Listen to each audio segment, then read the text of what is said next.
मैं विमल शंकर सिंह आज पुनः आपके सामने उपस्थित हूँ एक नए विषय के साथ। वो है जीडीपी ग्रोथ। मित्रों, आप जानते हैं कि किसी भी अर्थव्यवस्था का फ्यूचर डेवलपमेंट बहुत कुछ निर्धारित हो जाता है उसके पास्ट परफॉर्मेंस पर और जो उसका प्रेजेंट एक्शन और इम्प्लीमेंटेशन कैसा हो रहा है। ग्रोथ हो किसी भी अर्थव्यवस्था में जो का विकास है, ग्रोथ होना चाहिए, वो सतत हो, उसमें कंटिन्यूटी होती है तो अर्थव्यवस्था तेज़ी से विकसित होती है। लेकिन यदि स्लगिश ग्रोथ है पास्ट का तो वो आज प्रेजेंट को भी वो नुकसान करती है और फ्यूचर डेवलपमेंट के लिए भी नुकसान होता है उससे। इस वक्तव्य के परिप्रेक्ष्य में अब देखने की ज़रूरत है कि भारत की अर्थव्यवस्था की स्थिति कैसी है। आप ये भी देखेंगे कि भारत की अर्थव्यवस्था के शेप इन फ्यूचर क्या होने जा रहा है। एक तो ये भी है कि पास्ट यदि हमारा डार्क रहा है, अंधकार में रहा है और प्रेजेंट भी यदि डार्कर है तो दिक्कतें स्वतः निकलता है कि स्वाभाविक है कि फ्यूचर भी हमारा गंभीर होगा, परेशानी भरा होगा। लेकिन फ्यूचर हमारा के जगह पहले हम लोग को ये देख लें कि 2020-21 में जो कि अभी का वर्ष चल रहा है उसको तो हम लोग 21 मार्च में जब हम आएंगे तब वो उसका बहुत कुछ आकलन करेंगे और शायद हम लोग उसको कोरोना के संदर्भ में हम लोग देखेंगे। आज हम लोग रो रहे हैं कोरोना के नाम पर और तब भी हम कहेंगे कि अर्थव्यवस्था इसलिए ठीक नहीं हो पाई क्योंकि कोरोना ने उसको बहुत ज़्यादा नुकसान किया। लेकिन जो अभी फाइनेंशियल ईयर बीता है 2019-20 अर्थात ख्याल रखें कि मार्च 2020 तक का जो वर्ष रहा तो उसकी ग्रोथ रिजल्ट क्या है ये भी देखने की ज़रूरत है। तो वो उसके का जो अभी डाटा आया है 29 मई को government of India ministry of statistics and programme implementation ने अभी 29 मई को जीडीपी ग्रोथ के संदर्भ में कुछ आंकड़े उपस्थित किए हैं जिसके आधार पर हम लोग को देखना है कि विगत जो पिछला वर्ष था उसमें भारत की अर्थव्यवस्था की स्थिति कैसी रही है। अब इसके बाद में यदि इसको देखते हैं, यदि इसके संदर्भ में हम बात करते हैं मित्रों तो अब जो बात करेंगे वो आंकड़ों की जुबानी होगा और मन की कहानी नहीं करने जा रहे हैं। तो आंकड़े क्या कहते हैं और उससे क्या निकलता है तो ये एक उसके पहले एक ख्याल करने की ज़रूरत है कि गुड ग्रोथ जो होता है वो गुड पॉलिसीज के कारण होता है। सर्वमान्य बात है कि किसी कोई अर्थव्यवस्था यदि अच्छा कर रही है तो इसलिए अच्छा कर रही है क्योंकि वो उसकी पॉलिसीज अच्छी हैं। लेकिन अर्थव्यवस्थाएं यदि ख़राब कुछ कर रही हैं तो उसकी पॉलिसीज भी कहीं न कहीं दिक्कत वाली होगी, उसको उसमें सुधार करने की आवश्यकता होती है। अब हम लोग को देखना है कि प्रेजेंट गवर्नमेंट की का जो रिपोर्ट आई है उसके आधार पर उसका आकलन करें। आप सब जान रहे हैं कि पिछले वर्ष ही हम लोगों ने बहुत ही स्ट्रेंथ के साथ, मजबूती के साथ मोदी गवर्नमेंट को सेकेंड टाइम सरकार का कार्यभार दिया था और हम लोग के एक्सपेक्टेशंस इस गवर्नमेंट से बहुत ज़्यादा रहे हैं। और जब एक्सपेक्टेशंस की बात हम लोग करते हैं तो खुद अपने में भी एक एक्सपेक्टेशंस एक ऐसा शब्द है जो कि एक ड्राइविंग फोर्स के रूप में दिखाई पड़ता है। अब वो हम सबको प्रेरित कर देता है कि हम लोग अच्छा अचीव करें। तो और यदि ड्राइवर अच्छा है अर्थव्यवस्था का, यदि सरकार अच्छी है तो उसके पॉजिटिव रिजल्ट्स आपके सामने आते हैं। इसके संदर्भ में अब देखना है कि 29 मई को आज 1 जून है और 29 मई का जो रिपोर्ट है वो क्या कह रहा है। तो पहले तो ये है कि जो ग्रोथ को हम लोग को देखना चाहिए तो एक सामान्य सा उत्तर हो सकता है कि देश की समृद्धि इसी से आके जाती है और यदि देश की समृद्धि आज भी है तो कल भी समृद्धि बढ़ने की संभावना हो सकती है। तो मोदी गवर्नमेंट का ये 6 वर्ष बीत गए हैं कार्यकाल और उसके संदर्भ में अब जीडीपी ग्रोथ को देखना है। दो तरह इसका जब आकलन करते हैं तो ये पहले ही दिखाई पड़ता है कि 2014-15 से लेकर के पहले 3 साल में बहुत तेज़ी से विकास हुआ और उसकी उनकी उस गवर्नमेंट की बहुत सराहना करने की आवश्यकता रही है। 2014-15 में 7.4% ग्रोथ रेट रहा और वो बढ़ कर के 2015-16 में 8.2% हो गया था और फिर 2016-17 में ये 8.3% हो गया। तो आप एक देख रहे हैं कि लगातार उसमें वृद्धि होती रही और ये अर्थव्यवस्था के लिए देश के लिए बड़ा कल्याणकारी था, बड़ा अच्छा था और इसकी सराहना हम लोग करें तो ज़्यादा बेहतर है। लेकिन 2017 फाइनेंशियल ईयर 2017 को हम लोग देखते हैं, वहाँ से लगातार उसमें कमी भी होती है, कमी भी दिखाई पड़ती है।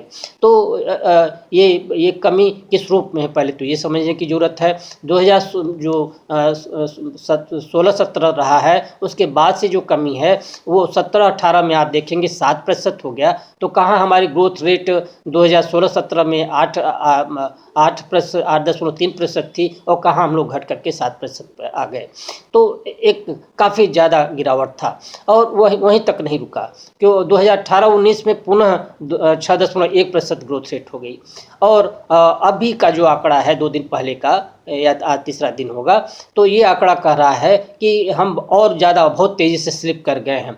हम लोग की ग्रोथ रेट अब 4.2% है 2019-20 में। तो जैसे लगता है कि आप हिमालय की चोटी पर पहुँच ही गए हों और उससे फिसल करके नीचे आ गए हों। तो ये क्यों हुआ? ये भी एक प्रश्न है कि ये अच्छी स्थिति को नहीं शो करता है। ये इसके पीछे 2 कारण अर्थशास्त्री बताते हैं। एक तो जो डिमोनेटाइजेशन का शॉक देने की कोशिश की सरकार ने और दूसरा जीएसटी को बहुत जल्दी में इम्प्लीमेंट करने की कोशिश की। उन दोनों का ये दुष्परिणाम लोग बताते हैं कि ये है। और अब आप इसको इस तरह से भी मान सकते हैं कि तेज़ी से चलती हुई गाड़ी को यदि बहुत तेज़ी से ब्रेक लगाया जाए तो गाड़ियाँ जनरली गिर जाती हैं। वैसे कुछ अर्थव्यवस्था में भी शॉक जब देने लगते हैं तो कहीं न कहीं वो दिक्कतें आती हैं। वही दिक्कत यहाँ पर भी है। अब ये जो 4.2% ग्रोथ रेट हुआ उसको भी ये समझना है कि 5 साल में हम लोग मोदी काल के 5 साल के शुरू के मतलब इंटायर 6 साल में 5 साल को लेके देखें तो ये आधी रह गई है ग्रोथ रेट।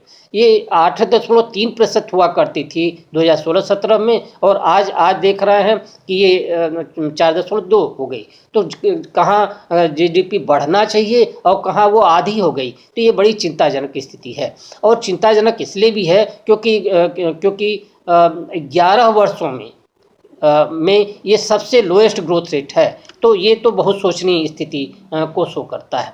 एक और बात है कि यदि क्वार्टर टू क्वार्टर हम लोग 2 साल का आकलन करें 2018-19 को लें और फाइनेंशियल ईयर को 2019-20 को ले लें और इनका हम लोग क्वार्टर टू क्वार्टर इसका एक कंपैरिजन करें।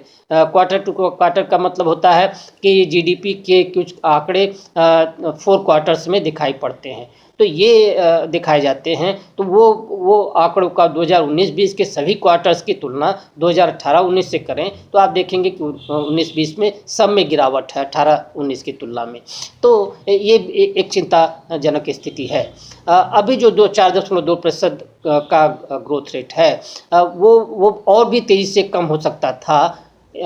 बस इसको सहारा मिल गया गवर्नमेंट एक्सपेंडिचर का और एग्रीकल्चर ग्रोथ का, जिसने इसको बहुत तेज़ी से स्लिप करने से रोक दिया।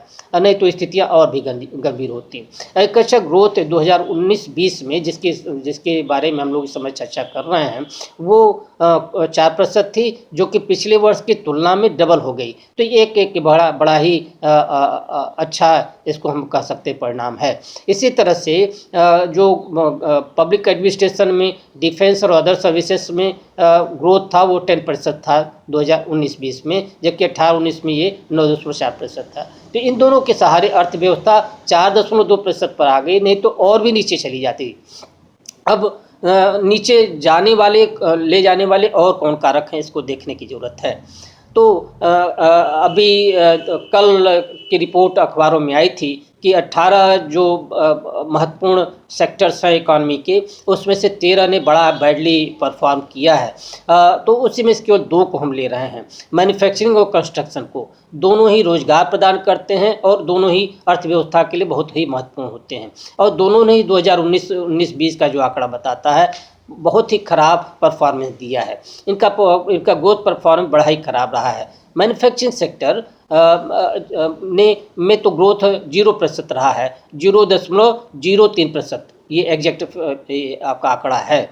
और कंस्ट्रक्शन में भी ये आंकड़ा आपको बताता है कि ये 1.3% से बढ़ रहा था, जबकि पिछले वर्ष में 2018-19 में हम लोग देखें कि मैन्युफैक्चरिंग तो 5.7% से बढ़ रहा था और कंस्ट्रक्शन 6.1% से बढ़ा था। तो पिछले वर्ष की तुलना में जो इस वर्ष जिसकी 2018-19 की तुलना में बहुत तेज़ी से मैन्युफैक्चरिंग और कंस्ट्रक्शन में गिरावट आई है, और इससे जॉब्स जो आपके हैं, एम्प्लॉयमेंट है, वो तेज़ी से इसीलिए गिरा है। इसीलिए आपको ये भी समझ में आ रहा होगा कि 40 से 45 वर्ष जो CMIE का डेटा था कि पिछले वर्ष का कि बेरोजगारी बहुत तेज़ी से बढ़ी है, उसके पीछे कारण यही दिखाई पड़ता है। उसी तरह से जो एक्सपोर्ट जो होना चाहिए उसमें की भी उसमें भी संकुचन की स्थिति है, कंट्रैक्शन है। एक्सपोर्ट वो 3% से वो कंट्रैक्शन हुआ है, उसमें कमी आई है। तो ये भी एक परफॉर्मेंस इसका उस रूप में भी कहेंगे कि अच्छा नहीं है। एक तीसरा तत्व या नेक्स्ट तत्व होता है ग्रॉस फिक्स्ड कैपिटल फॉर्मेशन, जो कि आपको लेवल ऑफ इन्वेस्टमेंट को शो करता है। इन्वेस्टमेंट यदि किसी पिछले वर्षों में अच्छा रहा है तो वर्तमान में और फ्यूचर में भी उसका प्रभाव सकारात्मक होता है। इसलिए अर्थव्यवस्था में इन्वेस्टमेंट होना चाहिए, और इस रूप में कह लें कि अर्थव्यवस्था में यदि प्लांट और मशीनरी में इन्वेस्टमेंट किया गया है, इक्विपमेंट में निवेश किया गया है, तो अर्थव्यवस्था आगे आने वाले वर्षों में विकसित होती है। लेकिन यदि इसमें निवेश कम हो रहा है तो आगे के वर्षों में उसका दुष्परिणाम सामने आता है। इस निवेश में भी जो ग्रॉस फिक्स्ड कैपिटल फॉर्मेशन है उसमें भी सिकुड़ाव है, उसमें भी कंट्रैक्शन है। वो 2.8% जो कि बहुत ज़्यादा हुआ करता है, और ये इससे सिकुड़ा है। तो ये शो करता है कि अर्थव्यवस्था में कहीं न कहीं स्लो डाउन की स्थिति थी पिछले वर्ष में ही। और एक और आखिरी बात और करनी चाहिए, वो है प्राइवेट फाइनल कंजम्पशन एक्सपेंडिचर के बारे में, कि हम लोग का उपभोग एक्सपेंडिचर जो व्यय था वो बढ़ना चाहिए, और यदि उसके आधार पर यदि हमारी मांग बनी रहे तो अर्थव्यवस्था तेज़ी से बढ़ती है। लेकिन इस वर्ष 5.3% ये रहा है, जबकि उसके पूर्व वर्ष में 7.3% था। तो कहाँ हमारा प्राइवेट फाइनल कंजम्पशन एक्सपेंडिचर बढ़ना चाहिए था, वो काफ़ी ज़्यादा आप ख्याल करें ऑलमोस्ट 40% उसमें गिरावट है। तो आपका इन्वेस्टमेंट भी नहीं हो रहा है और कंजम्पशन एक्सपेंडिचर दोनों ही घटा है। और इसीलिए पिछले वर्ष को अब जब आकलन हम करेंगे तो वो दिखाई पड़ेगा कि वो पिछले वर्षों से ही 3 वर्षों से ही वो स्लो डाउन की स्थिति रही है अर्थव्यवस्था में। और गवर्नमेंट की रेवेन्यू को भी आप देखेंगे 2019-20 में कि जो सरकार आय प्राप्त करती है, हमसे आपसे टैक्स इत्यादि लेती है, उससे जो आय होती है और जो सरकार के खर्च करती है उसमें एक बड़ा अंतराल आ गया है, और फिस्कल डेफिसिट उसके कारण बहुत तेज़ी से बढ़ा है। ये समय 4.6% ऑफ GDP हो गया है। तो ये काफ़ी बड़ा एक फिस्कल डेफिसिट को दिखाता है, जबकि आपका एम क्या था 3.2 to 3.3 के बीच में रहे। और बजट का एम देखेंगे, उसका लक्ष्य था, इस साल का जो बजट आपने देखा था मिसेस सीतारमन जी के द्वारा, वो 3.8 की कुछ आसपास लक्ष्य रखा गया था। लेकिन 3.8 की तुलना में ये फिस्कल डेफिसिट आपकी बढ़ कर के 4.6 है, जो कि काफ़ी ज़्यादा है, और उसके दुष्परिणाम आगे आने वाले समय में दिखेंगे। मित्रों, ये जितने रिजल्ट हमने बताए 2019-20 का जो रिजल्ट बताया उसमें कोरोना का कोई इफ़ेक्ट नहीं है। कोरोना की शुरुआत लॉकडाउन 25 मार्च से है और ये जो जो अर्थव्यवस्था का हम लोग डेटा दे रहे हैं वो 19-20 का है, लेकिन मार्च तक एंड मार्च 2020 तक है, लेकिन उसमें केवल 6 या 7 दिन लॉकडाउन का पीरियड है, इसलिए बहुत ज़्यादा उसका प्रभाव अर्थव्यवस्था पर पिछले वर्ष की अर्थव्यवस्था पर नहीं दिखाई पड़ता है। तो ये इसका अर्थ क्या निकलता है, रिजल्ट का क्या आप उसको कैसे आकलन करेंगे? वो रिजल्ट कह रहा है कि स्लोइंग डाउन तो रही है और ये प्री कोविड पीरियड में अर्थव्यवस्था धीमी होती गई है और इसीलिए होती जा रही थी इनफैक्ट, और यदि इस साल कोरोना न रहता तो भी आपकी बहुत ही गंभीर आर्थिक स्थिति रहती। तो इसलिए अब आप फ्यूचर में आप समझें कि जॉब बहुत ज़्यादा नहीं क्रिएशन होने जा रहे हैं, एक्सपोर्ट हमारा तेज़ी से नहीं बढ़ने जा रहा है, टैक्स कलेक्शन हमारा तेज़ी से नहीं बढ़ेगा या इनफैक्ट टैक्स कलेक्शन हो सकता है कि घट भी जाए, और इस सबसे अर्थव्यवस्था को लिए बड़ी परेशानी वाली स्थिति होगी। लेकिन एक आध अच्छी चीज़ें भी हैं कि अर्थव्यवस्था में एग्रीकल्चर सेक्टर ने ये दिखा दिया है कि वो विकास कर सकता है यदि इस पर ध्यान दिया जाए। इलेक्ट्रिसिटी जनरेशन के संदर्भ में भी दिखाया, क्वार्टर 4 का जो रिजल्ट है इस साल का वो शो करता है कि डिमांड इलेक्ट्रिसिटी का बढ़ी है, इसलिए या माइनिंग में भी विकास हुआ है। तो ये सब अच्छे परिणाम थे, लेकिन अंततः ये कहना होगा कि पूरी जो स्लो डाउन है वो आप कहीं न कहीं इस निष्कर्ष पर आते हैं, आप सोचने के लिए मजबूर हो जाते हैं कि हम कहाँ आ गए चलते चलते। लेकिन इस बात को कहने के साथ साथ हम ज़रूर कहेंगे कि हम हो सकता है कि अच्छी जगह न पहुँचे हों, लेकिन हम लोग पुनः प्रयास करेंगे। हमारा संकल्प होगा कि हम अर्थव्यवस्था को पुनः ऊँची उड़ान पर ले जाएंगे, ऊँची स्थिति पर ले जाएंगे। सबको धन्यवाद।